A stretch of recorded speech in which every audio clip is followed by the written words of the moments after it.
Good morning, and welcome to First Church Unitarian on this beautiful fall day. I want to welcome all those present here today and those who are joining us virtually. It's good to see you all. My name is Bill Duston, and I'm very happy to serve as one of your deacons. Please refer to our Community Matters newsletter, which you will find on our website and also printed in your order of service. You'll find important announcements and events that are happening here at church. Once a month, we share our collection plate with an organization that we feel reflects our values and does good works. The deacons are asking for nominations for the Share the Plate organizations at FCU. Please submit your nominations with a brief description to one of the deacons, Cindy, Monica, or me. Also today, we'll be selling jam back in the vestry. If you could go in 5 at a time, there are still some beautiful jams available for you to purchase. And most importantly today, please attend our warranted church meeting, which will be held virtually at 2 p.m. today. Our service today is entitled Holy Rollers, Lessons from Bowling. I can't wait to find out about this. Some years ago, the church painting crew was called the Holy Rollers. But I digress. Anyway, welcome to church. And now Laurie Grant will read the warrant for today's warranted meeting. Thank you.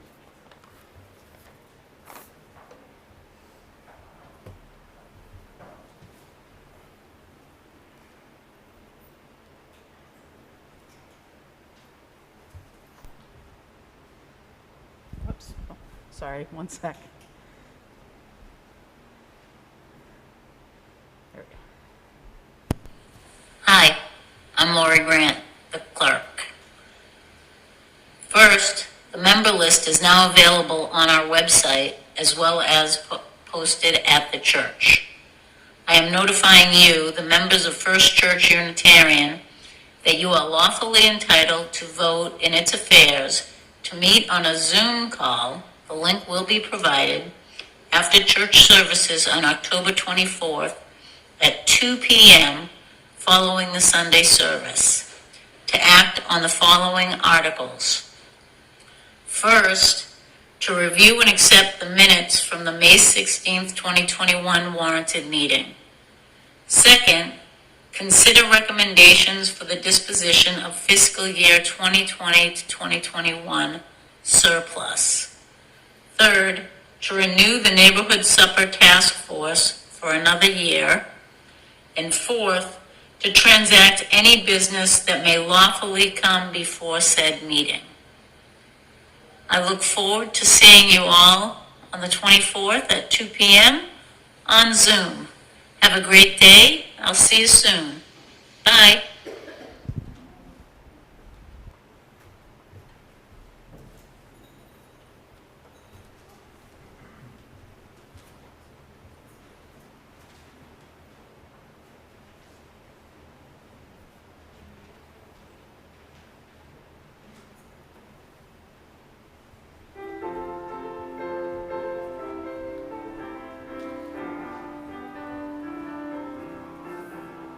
Thank you.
Our call to worship are the found words from Tom Reid, director of Oberlin College Bowling Lanes.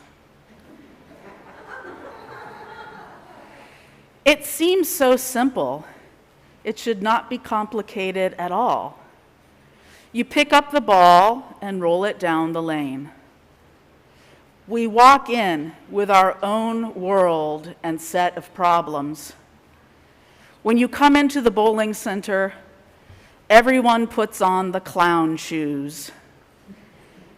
We take off our own shoes and put them in a corner on the shelf. Now, all our problems are in our shoes. We're all on equal footing here. Let's not start with our goal up too high. We need to remember there are steps and goals along the way. Give it all you've got with what you've got right now. Bowl the best you can, live the best you can. Leave your worries in the shoes. Let us worship. I'd like to invite our worship associate to light the chalice this morning. And as Bob lights the chalice, please say with me the words of our covenant. Love is the spirit of this church, and service its law. This is our great covenant, to dwell together in peace, to seek the truth in love, and to help one another. Good morning. I join with Bill in welcoming you to First Church Unitarian here in Littleton, Massachusetts. My name is Lara Hoke, and I'm so happy to be the minister of this incredible congregation. If you're new with us this morning, if you're worshiping with us for the first time, we're so glad that you found us. If you're here in the sanctuary, I encourage you, if you wish, to record your presence by filling out that lavender card in the pew rack ahead of you and putting that in the offering plate when it comes around. And don't feel obligated to make an offering to us this morning, but instead consider this service our gift to you. If you're with us for the first time virtually this morning, welcome. And I hope that you'll consider going to our website and on the homepage scrolling down to the virtual pew card. And there you can fill that out and we can contact you if you wish. Our lay pastoral minister today is Jan Duston. If I can spot Jan, is she in here? Well, there are other pastoral ministers who can help you out today. Phyllis? All right, excellent. It's chilly out today, so I believe this marks the beginning of kids probably mostly going downstairs with masks and air filters and distancing. We certainly miss them up here in the sanctuary. But welcome on this beautiful day. It's good to be together. If you are with us online, if you haven't done so already, please go to this website, menti, menti.com, and enter this number, 6772-2124. And when you do that, you can let us know that you're here virtually if you wish. Give us your name. And later on, if you wish, you can share a joy or concern for our candles of caring. So do we have any people joining us virtually who have signed in yet? Yes, we do. Are we? Can I hear? Whoops. There you go. Okay. Virtually, we have Sarah and Charlie Weeks, Jen Jacksa, Wayne Bennett and Onzo, Patty, Sarah Cope, David G., Didgery, Natalie Hoke, Priscilla, Ann Donald, Lynn Courtney and Tom Bentley, Bev Sear, Andy Leonard, Pat Hadley and Bill Spencer are happy to be able to join us. And let's see, I guess that's it. Oh, let's see. There's Rick, Lori, and Noodle.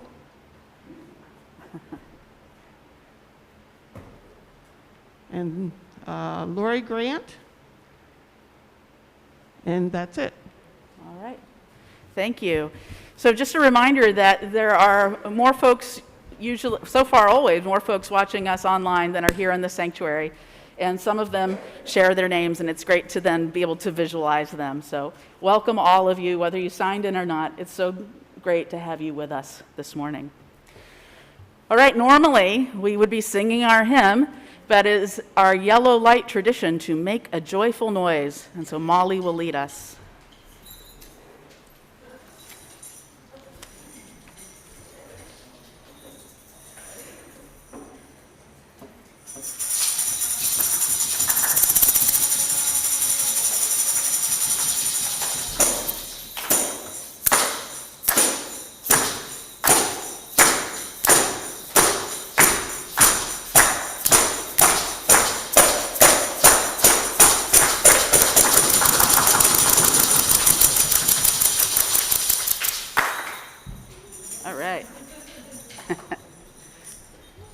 Awesome, thank you.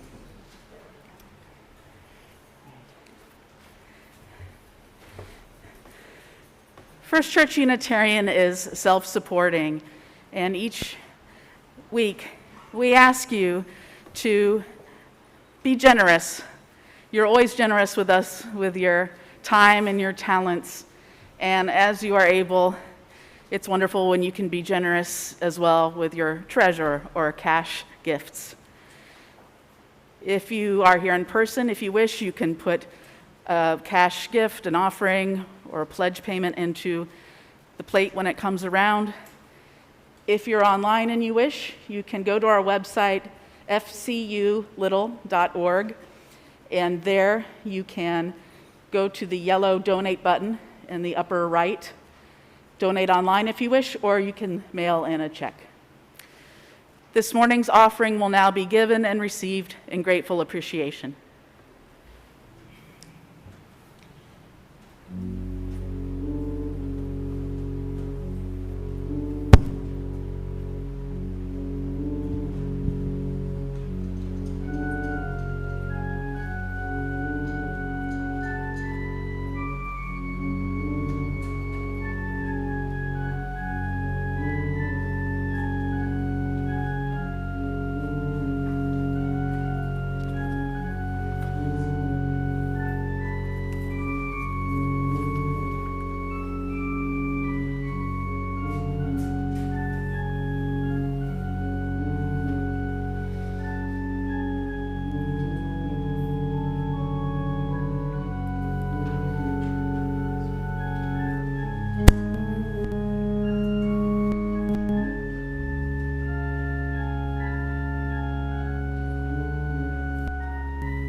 Please join with me in the words of our community response. We are grateful for the opportunity to give and serve, and grateful for the gifts we have received. May this affirm the ministries of our church community, both within and beyond these walls.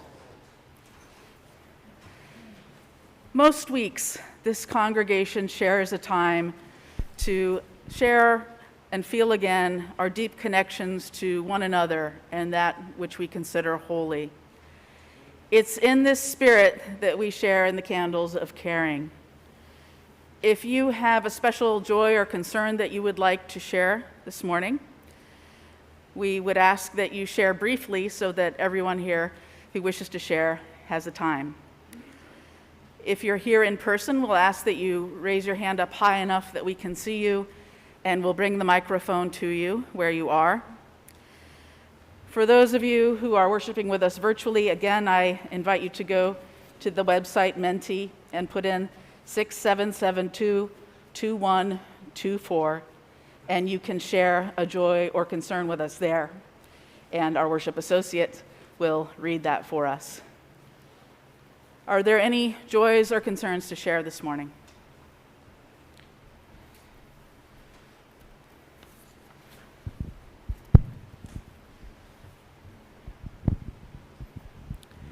I'm Ron Willett, and I offer a candle of honor and in memory of my cousin, Sunshine Willett, yes, real name, Sunshine, indicative of the light she brought into our family, whose life ended this last week at the age of 99, and prayers for her family and all of her friends, of which there are many.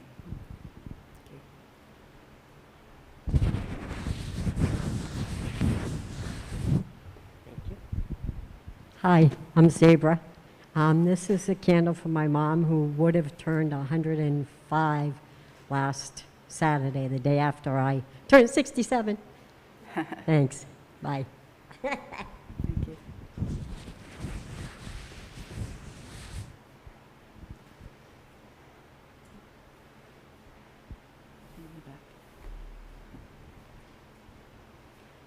And just a reminder to hold the microphone close.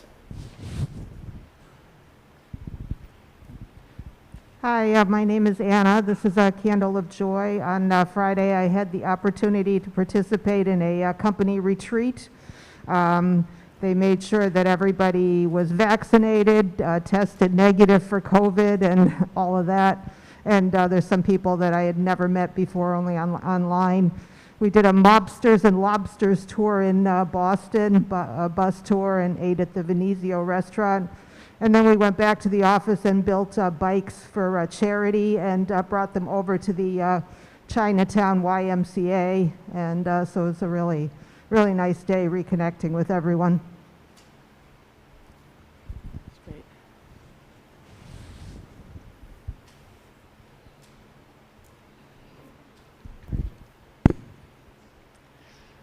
I'm Carolyn McCreary, and I know I've talked about my son in Japan and my new grandson, who is now a year old. But today I'm going to talk about my daughter, because my daughter is a new Littleton resident. She bought a house on Adams Street, and not only that, she just got a new job. And I'm very proud of her. And hopefully, you know, we can be able to welcome her into this Littleton community.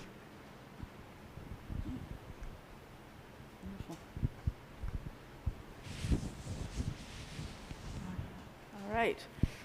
Are there joys and concerns shared virtually? Yeah, yes, pardon me. Yes, there are. This is from Lorinda and Rhea. Good to be with you on this wonderful, wonder-filled day. Never, and this somebody added, never take for granted the power of living with people who are kind. Let us be grateful for them. Kate and Heather Hutchins. Joy. We purchased our first home. We are delighted Also, Jack and Sean turned 9 this week. Happy birthday, boys. I have a candle of joy today. Philip and Rachel are coming home this afternoon for a few days. We saw Rachel last month, but haven't seen Philip in 2 years.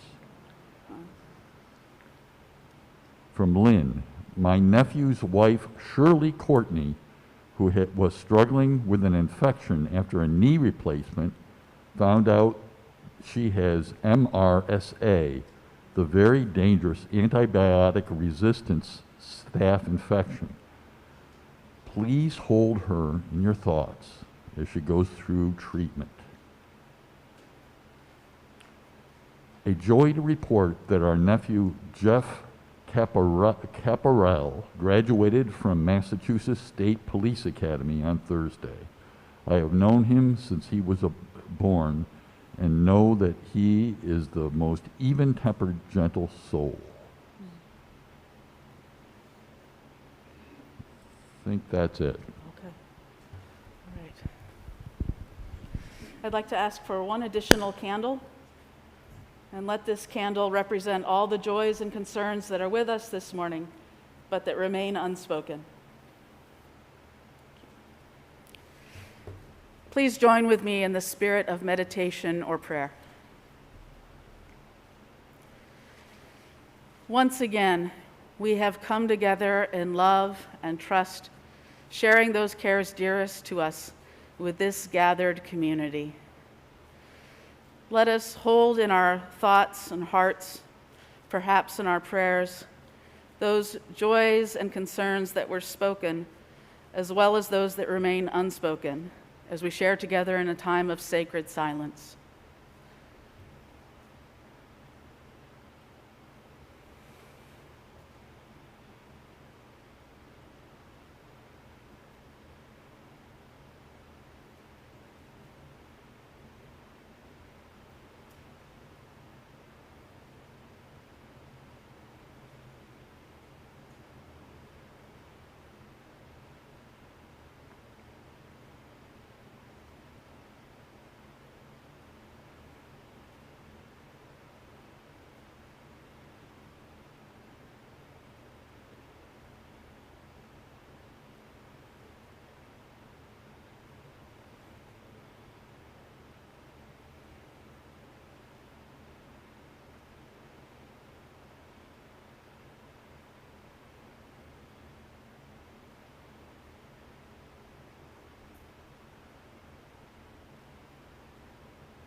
Amen, and blessed be.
Almost 2 months ago now, I began bowling in a league.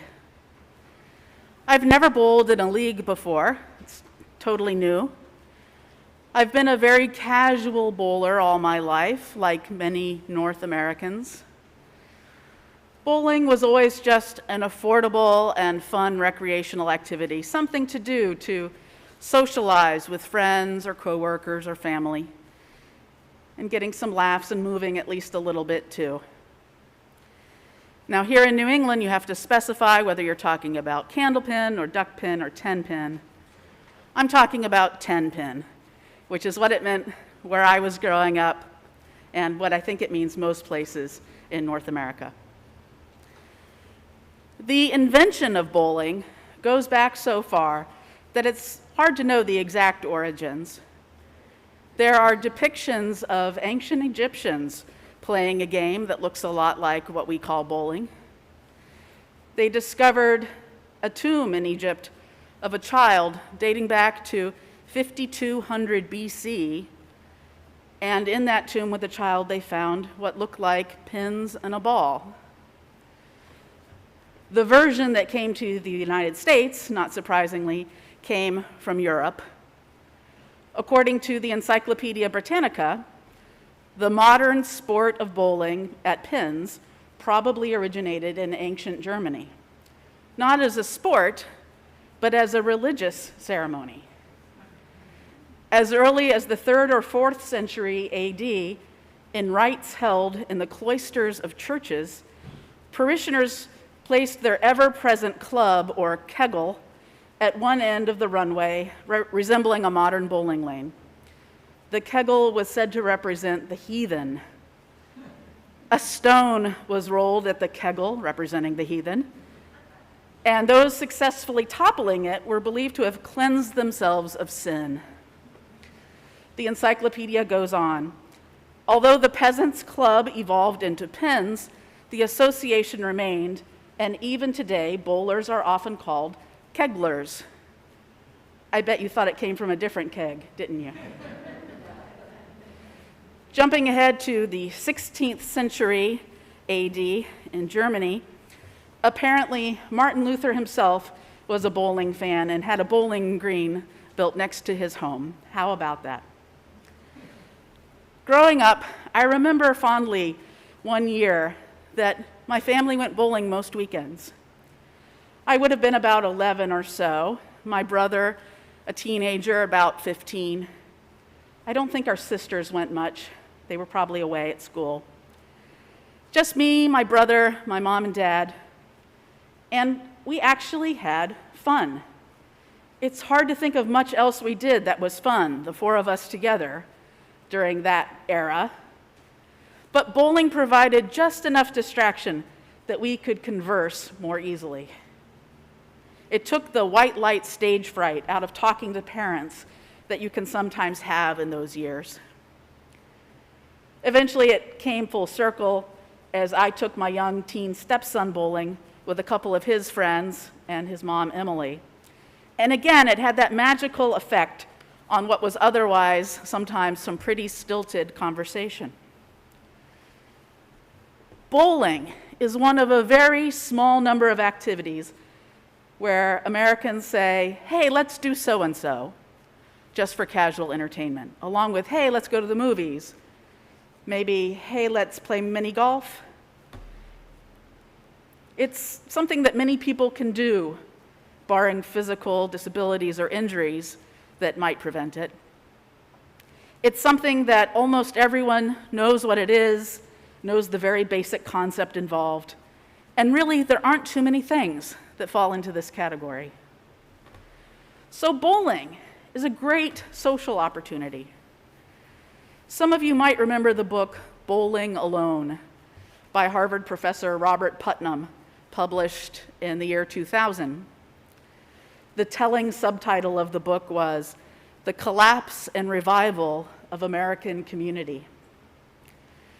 20 years later, of course, the sociological study is dated in some ways, but the basic points still hold up. The book wasn't really about bowling per se. Putnam noted certain trends in our socializing, and bowling provided a case study.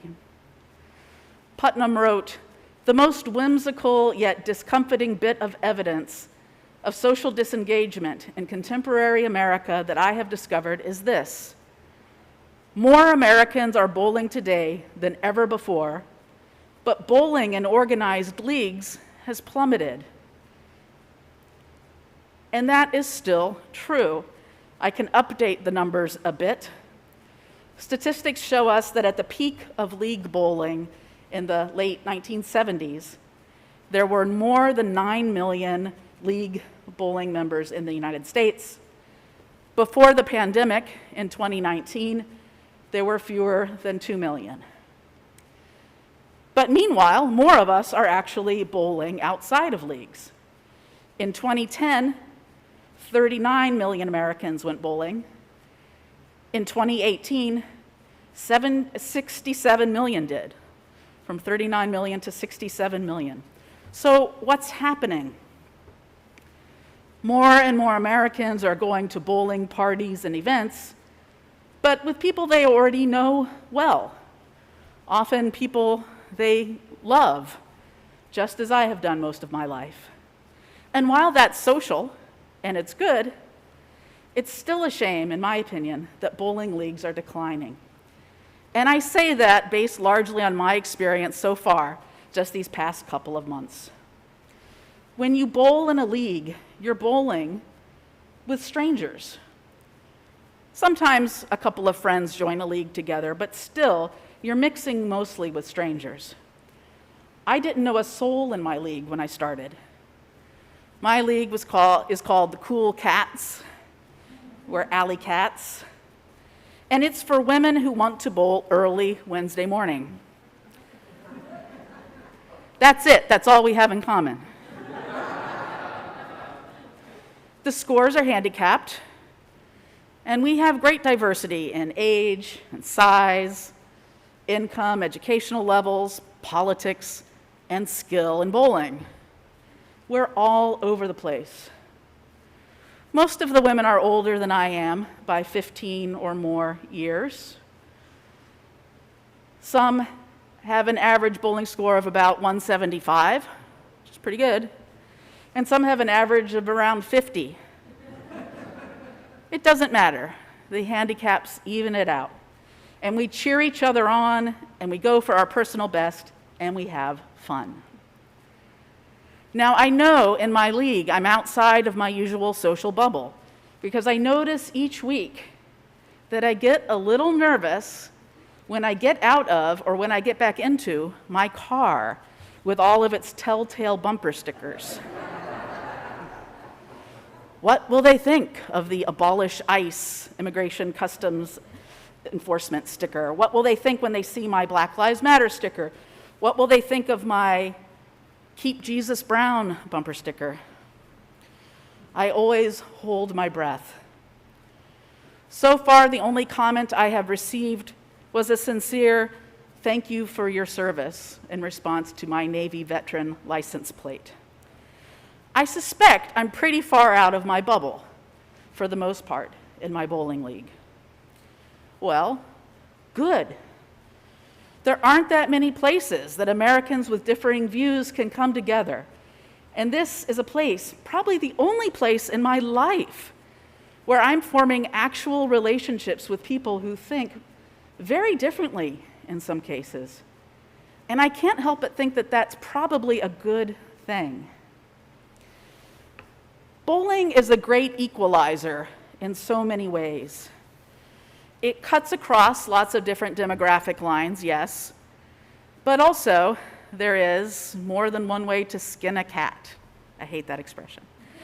There are lots of different ways to bowl a halfway decent amateur game. Being one of the youngest bowlers, one of the biggest bowlers, and I dare say probably one of the strongest bowlers in the league, I use a heavy ball, about 15 pounds. Most are using about an 8 or 9 pound ball. And I bowl, according to the machine, something like 11 miles per hour.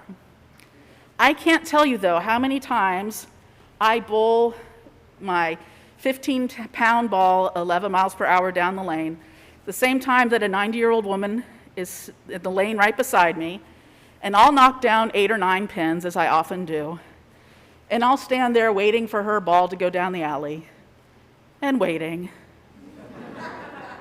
and waiting, and waiting. And eventually, her 8-pound ball going 2 miles per hour knocks down 8 or 9 pins. It happens all the time. And you really haven't lived until you've given a 90-plus-year-old woman a high five after a slow-motion strike. Truly wonderful. There are 32 pounds of pins down the alley, and somehow between the speed and the weight and the angle, you have to knock them all down with a domino effect. It turns out that the optimal angle to hit the pins to get a strike is between 3 and 6 degrees, which means that if you bowl the ball as straight as I do, you've got to be bowling from the next lane over. So really good bowlers actually have some type of hook, a little spin that gets that angle. The rest of us get the occasional strike with a little bit of luck. This does remind me of another lesson from bowling. Approaching a problem or a challenge from the straightest line, the straight and narrow path of least resistance, is rarely going to get you the best results.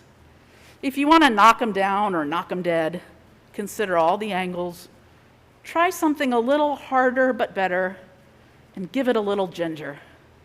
That's your best bet. So much of bowling is psychological. Sports psychology fascinates me. Now, I know that some of you are sitting there thinking, sports? Is bowling a sport? I'm reminded of the scene in the Farrelly Brothers movie Kingpin, where the naive young Amish bowler attends his first professional bowling tournament. And he says, "It's intimidating to be here surrounded by all these great athletes." And the camera pans over, and they're sitting there eating donuts, drinking beer, and smoking cigarettes. Listen, there are sports, and then there are sports. Sporting events require some combination of speed, strength, flexibility, and hand-eye coordination.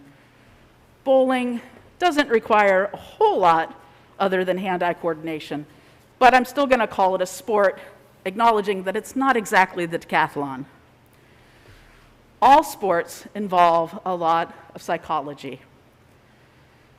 After all, once you get good at a physical skill that repeats, assuming you're feeling well and the conditions are fine, you should always be able to do it well.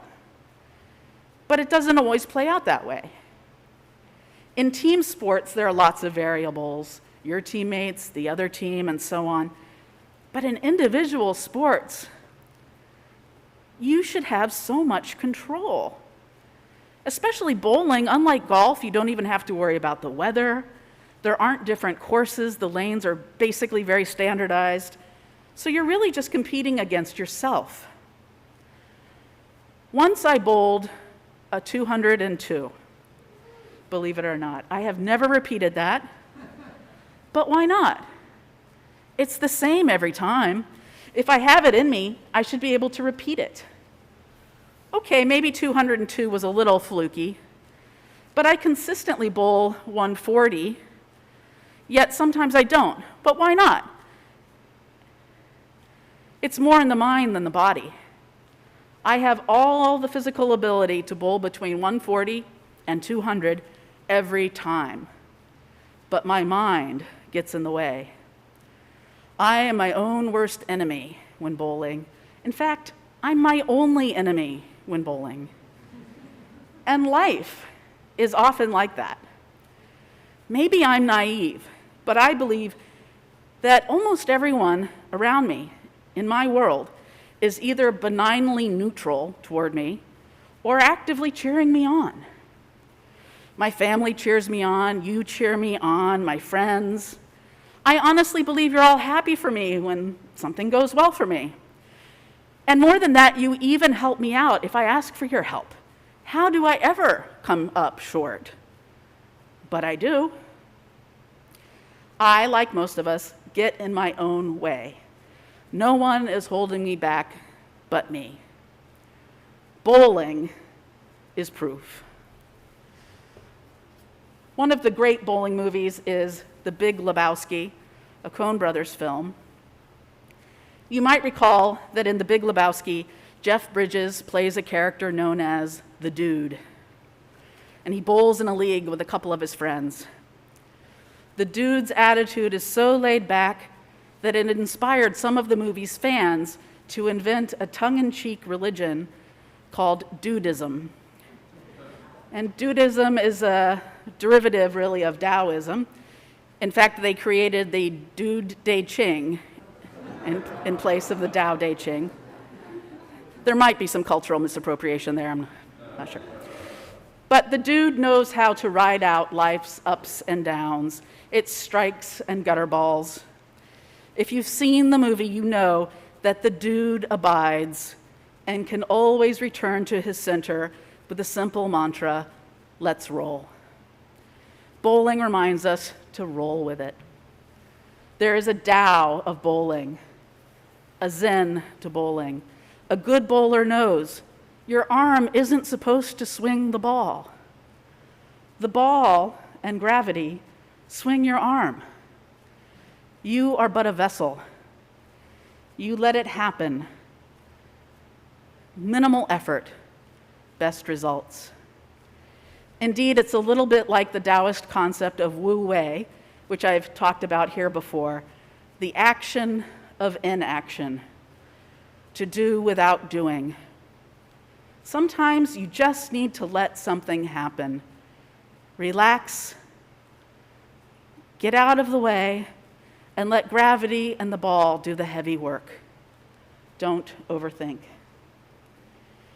In the end, that's the most beautiful thing about bowling for me.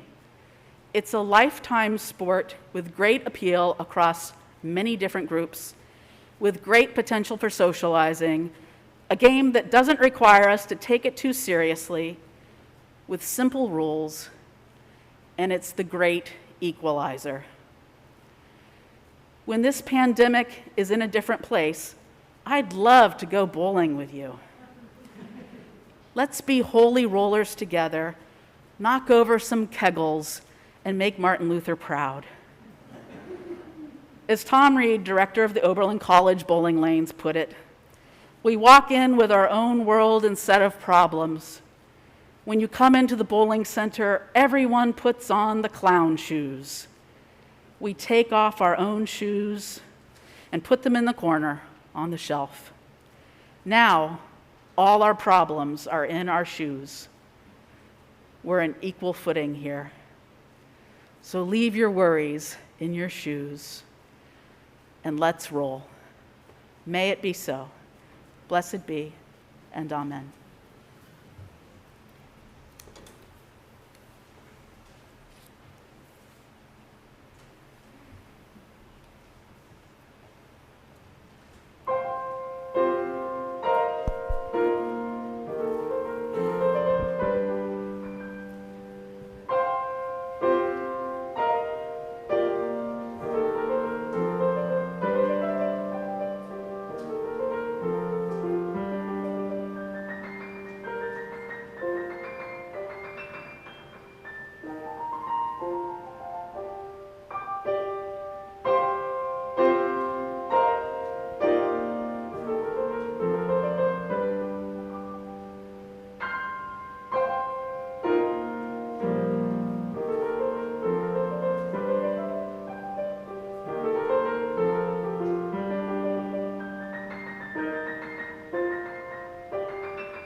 I invite you to rise in body or spirit for our closing words.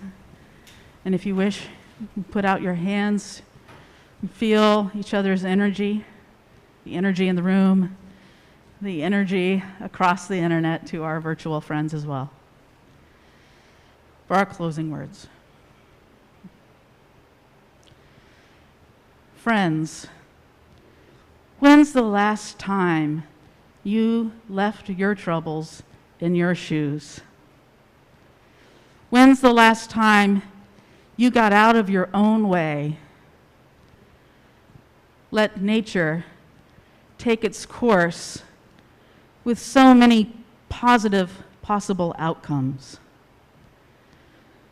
When's the last time you spent a few hours with complete strangers, laughing and clapping for each other, wishing each other truly well? When's the last time you had that much fun just being? Let yourself get out of your way. Leave your troubles in your shoes. And let's roll. May it be so. Blessed be, and amen.